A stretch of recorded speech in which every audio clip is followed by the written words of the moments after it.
Ancient Rome holds a mythic place in our imaginations.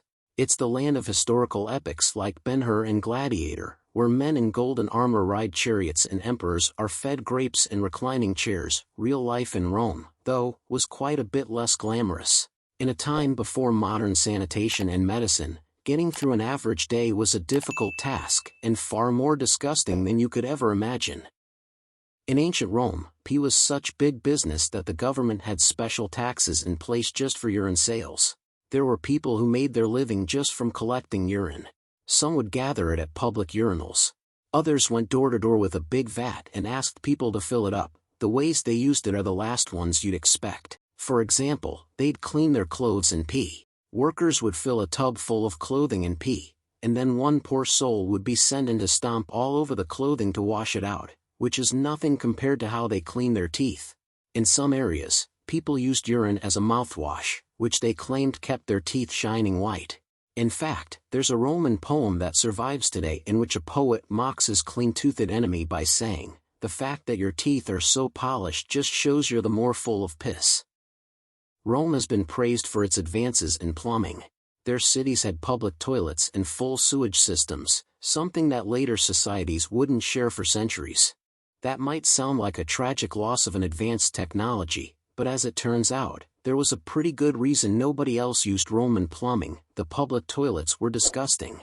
Archaeologists believe they were rarely, if ever, cleaned because they have been found to be filled with parasites. In fact, Romans going to the bathroom would carry special combs designed to shave out lice. The worst part came when you finished. Each public toilet, which was shared with dozens of other people, would have a single sponge on a stick that you used to wipe yourself. The sponge would never get cleaned, and you shared it with everybody else there. When you entered a Roman toilet, there was a very real risk you would die. The first problem was that creatures living in the sewage system would crawl up and bite people while they did their business. Worse than that, though, was the methane buildup, which sometimes got so bad that it would ignite and explode underneath you. Toilets were so dangerous that people resorted to magic to try to stay alive. Magical spells meant to keep demons at bay have been found on the walls of bathrooms. Some, though, came pre-equipped with statues of Fortuna, the goddess of luck, guarding them. People would pray to Fortuna before stepping inside. Roman medicine also had its fair share of eccentricities. Several Roman authors report people gathering the blood of dead gladiators and selling it as a medicine. The Romans apparently believed that gladiator blood had the power to cure epilepsy and would drink it as a cure. And that was just the civilized approach. Others would pull out the gladiators' livers and eat them raw. This was so popular that when Rome banned gladiatorial combat, people kept the treatment going by drinking the blood of decapitated prisoners. Strangely, some Roman physicians actually report that this treatment worked. They claim to have seen people who drank human blood recover from their epileptic fits. The gladiators who lost became medicine for epileptics while the winners became aphrodisiacs.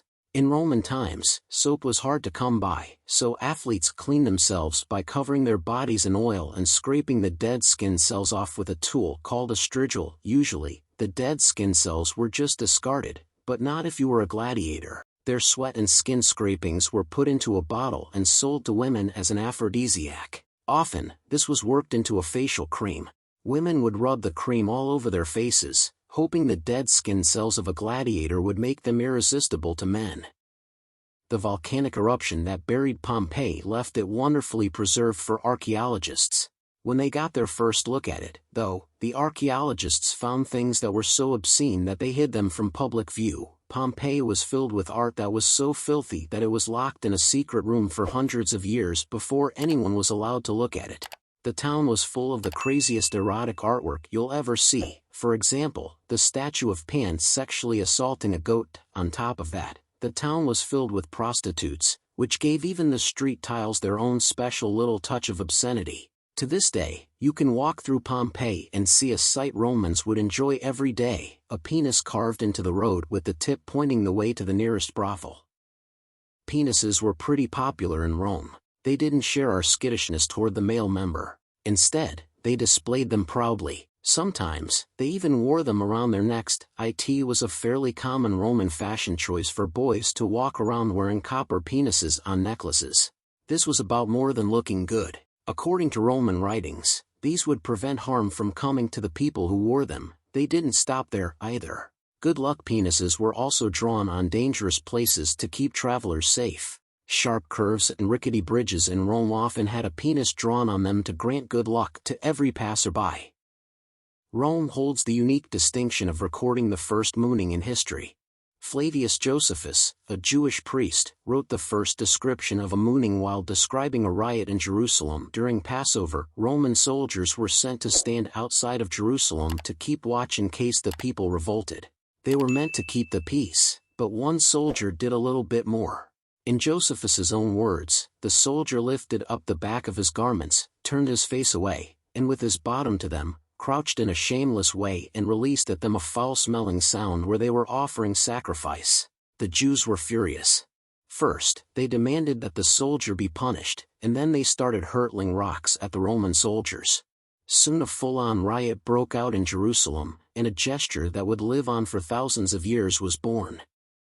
Romans took excess to new levels. According to Seneca, Romans at banquets would eat until they couldn't anymore, and then vomit so that they could keep eating. Some people threw up into bowls that they kept around the table, but others didn't let themselves get so caught up in the formalities.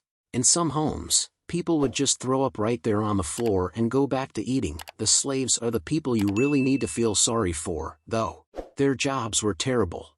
In the words of Seneca, when we recline at a banquet, one slave wipes up the spittle, another, situated beneath, collects the leavings, vomit, of the drunks.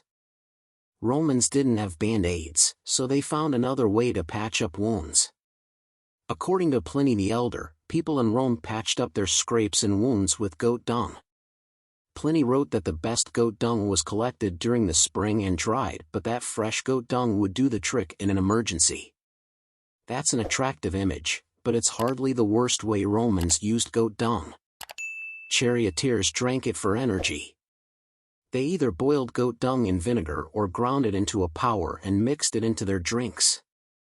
They drank it for a little boost when they were exhausted. This wasn't even a poor man's solution.